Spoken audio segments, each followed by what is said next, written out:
PM doctor Manmohan Singh की प्रधानमंत्री नरेंद्र मोदी को दी गई सलाह अब बीजेपी को नागवार गुजरी है। पार्टी की ओर से राष्ट्रीय अध्यक्ष जगत प्रकाश नड्डा ने कहा कि मनमोहन का बयान महज शब्दों की बाजीगरी है। नड्डा ने एक के बाद एक ट्वीट्स में कहा कि काश डॉक्टर सिंह तब चीन के इरादों को लेकर चिंतित होते जब उन्होंने बतौर प्रधानमंत्री भारत की सैकड़ों किलोमीटर भूमि चीन के आगे समर्पित कर दी थी।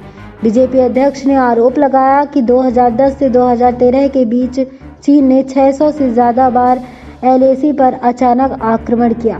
बता दें आपको कि मनमोहन सिंह ने पीएम मोदी को राष्ट्रीय सुरक्षा से जुड़े मुद्दों पर शब्दों को तोल मोल कर बोलने की सलाह दी थी। बयान सामने आने के कुछ देर बाद नड्डा ने ट्वीट किया, पूर्व प्रधानमंत्री डॉक्टर मनमोहन सिंह का बयान शब्दों की बाजीगरी भरा है। दुर्भाग्य से कांग्रेस पार्टी के शीर्ष नेताओं का आचरण देखकर किसी भारतीय को उनके बयान पर विश्वास नहीं होगा। याद रहे, ये वही आईएनसी है जिसने हमेशा हमारी सशस्त्र सेनाओं पर सवाल उठाए हैं, उन्हें हतोत्साहित किया है। नड्डा ने दावा किया कि भारत पूरी तरह से प्रधानमंत्री नरेंद्र मोदी पर विश्वास और उनका समर्थन करता है। बीजेपी अध्यक्ष ने कहा कि मनमोहन सिंह एकता की बात करते हैं जो सही है, लेकिन कागज पर उनके शब्द धरातल पर बेजान गिरते हैं और साफ पता चल जाता है कि कौन एकता का माहौल बिगाड़ रहा है।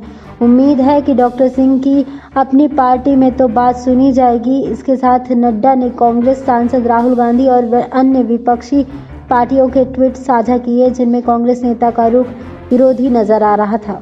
जेपी नड्डा ने इस मौके पर चीन के बहाने यूपीए सरकार के कार्यकाल को कटघरे में खड़ा किया। नड्डा ने कहा, डॉक्टर मनमोहन सिंह उसी पार्टी से हैं जिसने बेचारों की तरह भारत की 43,000 किलोमीटर भूमि चीनियों के हवाले कर दी। यूपीए के दौरान देश ने बिना किसी लड़ाई के रणनीतिक और भौगोलिक आत्मसमर्पण देखा। उन्होंने कहा, डॉक्टर सिंह कई विषयों पर अपनी राय रख सकते हैं मगर प्रधानमंत्री के कार्यालय की जिम्मेदारियों पर नहीं।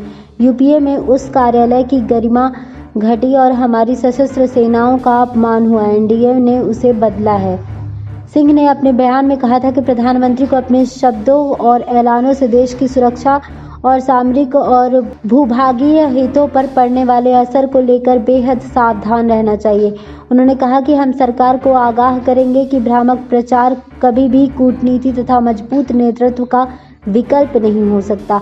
पिछलग्गू सहयोगियों द्वारा प्रचारित झूठ के आडंबर से सच्चाई को नहीं दबाया जा सकता। SPN 9 न्यूज रूम से श्रुति की रिपोर्ट।